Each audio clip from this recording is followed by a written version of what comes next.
भीष्म को श्राप क्यों मिला? एक रोमांचक कथा। बहुत समय पहले हस्तिनापुर के राजा शांतनु गंगा नदी के किनारे शिकार करते हुए पहुंचे। वहीं उनकी मुलाकात हुई एक अद्भुत स्त्री से। वह थी स्वयं गंगा। उनकी सुंदरता और दिव्यता को देखकर शांतनु मोहित हो गए। उन्होंने विवाह का प्रस्ताव रखा। गंगा ने कहा, मैं विवाह करूंगी, पर एक शर्त है। तुम मुझे कभी किसी कार्य के लिए नहीं टोकोगे, चाहे वह कितना भी विचित्र क्यों न हो। राजा मान गए। विवाह हुआ और कुछ समय बाद उनका पहला पुत्र हुआ। लेकिन जैसे ही बच्चा जन्मा, गंगा उसे नदी में बहा देती है। राजा शांतनु का दिल टूट गया, लेकिन वचन के कारण वे चुप रहे। ऐसे ही एक एक करके 7 पुत्रों को गंगा ने नदी में बहा दिया। जब 8वां पुत्र हुआ, शांतनु खुद को रोक नहीं पाए और गंगा को रोक दिया। तभी गंगा बोली, तुमने वचन तोड़ दिया, अब मैं तुम्हें छोड़कर जा रही हूं। लेकिन जाते जाते उन्होंने बताया कि ये बच्चे अष्टवसु देवता थे, जिन्हें एक ऋषि के श्राप के कारण धरती पर जन्म लेना पड़ा था। सिर्फ 8वां पुत्र जीवित रहना था। वही था देवव्रत, जो आगे चलकर भीष्म कहलाया। देवव्रत बड़े हुए, शास्त्र, वेद, धनुर्विद्या में पारंगत। एक दिन राजा शांतनु को एक मछुआरे की बेटी सत्यवती से प्रेम हो गया। लेकिन सत्यवती के पिता ने शर्त रखी, मेरी बेटी का पुत्र ही राजा बनेगा। यह सुनकर शांतनु दुखी हो गए, क्योंकि देवव्रत पहले से उत्तराधिकारी थे। जब देवव्रत को यह बात पता चली, उन्होंने एक भयंकर प्रतिज्ञा ली, मैं कभी विवाह नहीं करूंगा और जीवन भर ब्रह्मचारी रहूंगा।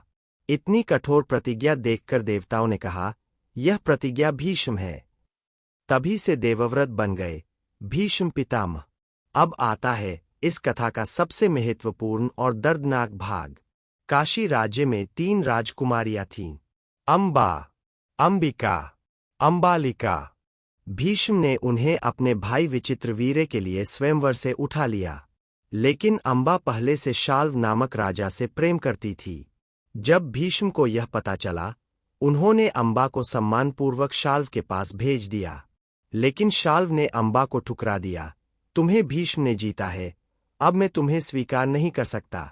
टूटी हुई अंबा वापस भीष्म के पास आई और बोली, अब तुम ही मुझसे विवाह करो। लेकिन भीष्म अपनी प्रतिज्ञा से बंधे थे। उन्होंने मना कर दिया। अब अंबा के पास कुछ नहीं बचा था, न प्रेम न सम्मान। उसका जीवन बर्बाद हो चुका था। उसने भीष्म को दोषी ठहराया और प्रतिशोध की आग में जल उठी। वह भगवान शिव की कठोर तपस्या करने लगी। भगवान शिव प्रकट हुए और वरदान दिया, अगले जन्म में तुम भीष्म की मृत्यु का कारण बनोगी।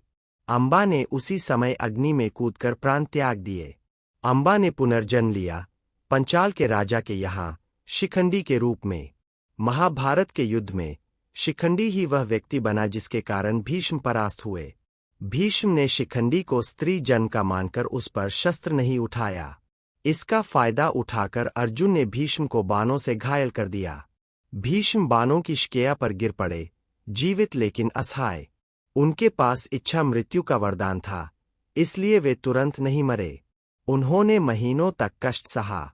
यह वही श्राप था, अंबा का दर्द, उसकी बद्दुआ और उसका प्रतिशोध। यह सवाल आज भी लोगों को सोचने पर मजबूर करता है, क्या भीष्म ने गलत किया या वे अपनी प्रतिज्ञा के शिकार थे? सच यह है कि भीष्म एक महान योद्धा थे, लेकिन उनकी कठोर प्रतिज्ञा ने उन्हें मानवता से दूर कर दिया। उन्होंने धर्म निभाया, लेकिन किसी के जीवन को नष्ट कर दिया। इस पूरी कथा से हमें 3 बड़े संदेश मिलते हैं। 1, अत्यधिक कठोरता भी विनाश ला सकती है। भीष्म का ब्रह्मचर्य व्रत महान था, लेकिन उसने एक स्त्री का जीवन बर्बाद कर दिया। 2, अन्याय का फल जरूर मिलता है। अंबा का श्राप समय के साथ पूरा हुआ। 3, कर्म का परिणाम अटल है।